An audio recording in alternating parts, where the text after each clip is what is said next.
رسول اللہ صلی اللہ علیہ وسلم نے اس امت کے لیے جتنی قربانیاں دی ہیں وہ کسی سے مخفی نہیں۔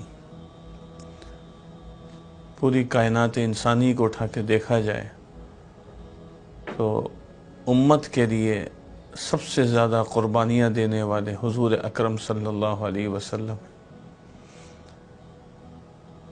آپ علیہ الصلاۃ والسلام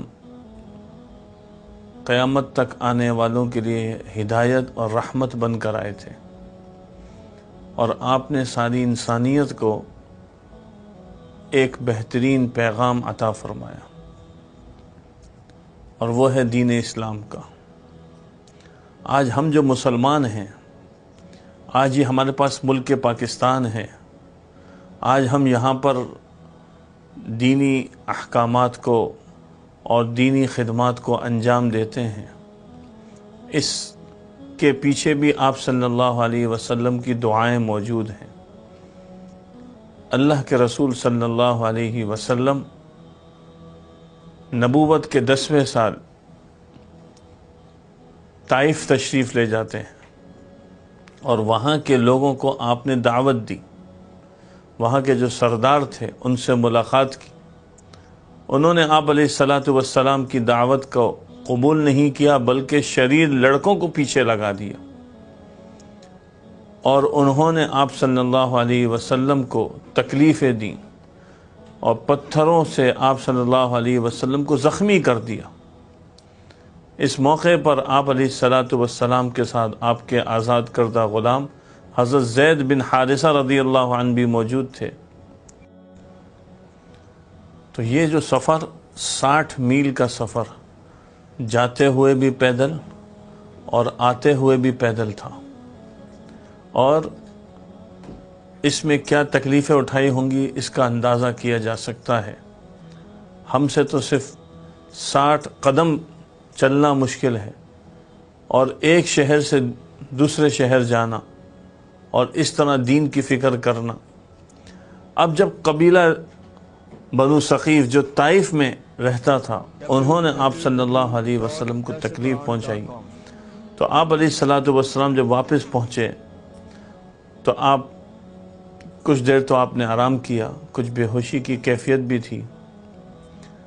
جب افاقہ ہوا تو آپ نے دیکھا کہ آسمان پر کچھ بادل نما آیا ہے۔ دیکھا تو حضرت جبریل علیہ السلام تشریف لائے، اور انہوں نے آپ صلی اللہ علیہ وسلم کو بتایا کہ آپ کا یہ جو معاملہ جو آپ کی قوم نے آپ کے ساتھ کیا، اللہ رب العزت نے اس کو دیکھا بھی اور سنا بھی، اور اللہ نے ایک فرشتے کو بھیجا ہے جس کو اللہ تعالیٰ نے یہ طاقت دی ہے کہ وہ یعنی اس قوم کو ہلاک کر سکتا ہے۔ تو آپ سے اس فرشتے نے بھی عرض کیا کہ آپ اگر کہیں تو میں ان کو جو ہے نا آپس میں ملا دوں۔ آپ صلی اللہ علیہ وسلم نے فرمایا کہ نہیں، بلکہ آپ نے فرمایا کہ اگر یہ لوگ ایمان نہ لے کر آئے تو ان کی اصلاب میں سے کچھ لوگ ہوں گے، ارجو ان یخرج اللہ من اصلابہم من یعبد اللہ وحدہ لا شریک لہ، کہ جو ایمان لے کر آئیں گے، توحید پر آئیں گے، اور وہ اللہ کی وحدانیت کا اقرار کریں گے۔ اب یہ واقعہ تو 10 نبوی کا ہے۔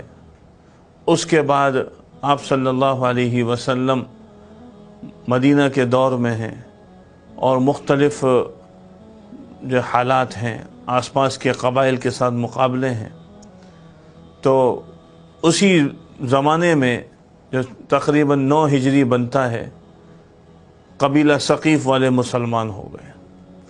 آپ صلی اللہ علیہ وسلم کی دعا بھی تھی، اللہم اہد ثقیفہ، کہ اللہ قبیلہ ثقیف کو ہدایت عطا فرما۔